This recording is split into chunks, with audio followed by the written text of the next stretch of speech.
৫ই আগস্টের আগে বাংলাদেশের অধিকাংশ মানুষের একটি এজেন্ডা ছিল। সেটা হচ্ছে ফ্যাসিবাদের পতন। যেটা ৫ই আগস্টের মধ্যে দিয়ে হয়েছে।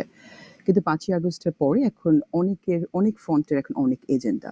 সো এখন অনেকটা বিভাজন হবেই। বিকজ প্রত্যেকটা গ্রুপে নিজস্ব দর্শন আছে, নিজস্ব আকাঙ্ক্ষা আছে বাংলাদেশকে নিয়ে। এই কারণে এই বিভাজনটা হচ্ছে। আমি নিজে ব্যক্তিগতভাবে আশাবাদী। আমি মনে করি যে এখনকার যে ছাত্র রাজনৈতিক শক্তি একটি আমরা আশা করছি, এরা এখন হয়তোবা প্রতিযোগিতার জন্য কিংবা নিজেদেরকে একটি শক্তি হিসেবে মানুষের সামনে, জনগণের সামনে উপস্থাপন করবার জন্য এ ধরনের কথাবার্তাগুলো বলছে। কিন্তু আমার মনে হয় ভবিষ্যতে তারা হয়তোবা আ আসলেই একটি মানে কি বলবো আমি বাংলাদেশের রাজনৈতিক দলগুলো যে ধরনের সংস্কার আমরা দেখতে চাই, এ ধরনের একটা রাজনৈতিক দল হিসেবে সামনে আসবে। ওখানে কাজ করতে গিয়ে আমি দেখেছি যে রাজনৈতিক দলগুলো ওখানে ২ টো প্রধান দল আছে। Labour Party and Liberal Party. এই রাজনৈতিক দলগুলো কিন্তু নিজেদের দর্শন নিয়ে রাজনীতি করে। তাদের মধ্যে যে সহমর্মিতা, যেই রাষ্ট্রের যেই বেসিক যে প্রয়োজনগুলো, রাষ্ট্রের যে স্বার্থ, সেই স্বার্থে আমি তাদের মধ্যে যে সহমর্মিতা, সমঝোতা দেখি, সেটা কিন্তু আসলেই যে সুন্দর বাংলাদেশ দেখতে চাই, সেই বাংলাদেশে সব রাজনৈতিক দলগুলোর মধ্যে এ ধরনের একটা সভ্যতা থাকা খুব দরকার। কেননা আমরা নতুন বাংলাদেশের কথা বলছি, নতুন রাজনৈতিক বন্দোবস্তের কথা বলছি। কিন্তু এই ছাত্র জনতা মানে ছাত্র রাজনৈতিক শক্তি, তারা যদি এখন সেই নতুন রাজনীতির কোনো প্রমাণ না দেয় তাদের কথাবার্তায়, তাদের দর্শনে, তাদের প্রিন্সিপালে, আমার কাছে মনে হয় কনফিউজড।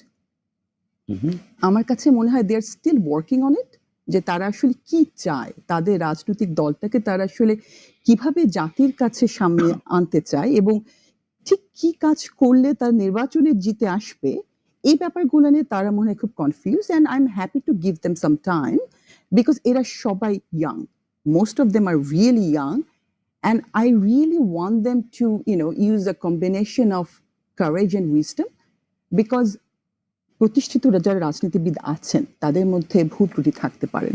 আমি মনে করি তাদের মধ্যে একটা উইজডম আছে বিকজ তারা বাংলাদেশের সুখে দুঃখে বাংলাদেশের বিভিন্ন স্ট্রাগলে তারা কাজ করেছেন।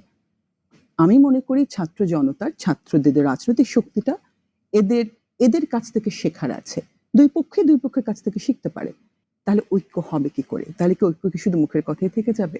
আর যদি ঐক্য না হয়, তাহলে কিন্তু আমরা যতই সংস্কারের কথা বলি, নতুন বাংলাদেশের কথা বলি, সেটা সে একই স্বপ্নই থেকে যাবে।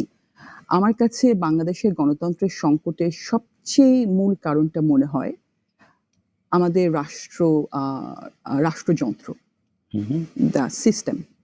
বিকজ আমাদের স্টেটের মধ্যে ডিপ স্টেট আছে এবং প্রত্যেকটা ইনস্টিটিউশনের বাংলাদেশে তাদের নিজস্ব এজেন্ডা নিয়ে তারা কাজ করে। আমার কাছে মনে হয় আমাদের সবচেয়ে বড় সংকট হচ্ছে নিয়তের।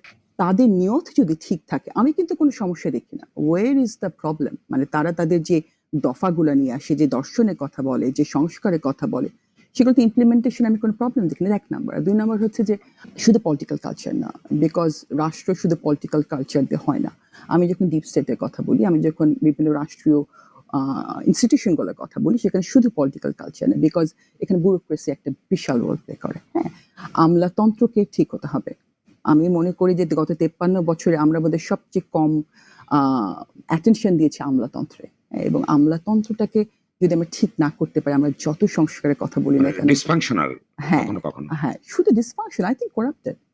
Dysfunctional is a different question altogether. আপনি যদি নিয়তের কথা আমি বারবার কেন বলি, আপনার নিয়ত ঠিক থাকলে আপনি করাপশন কেন আসবে?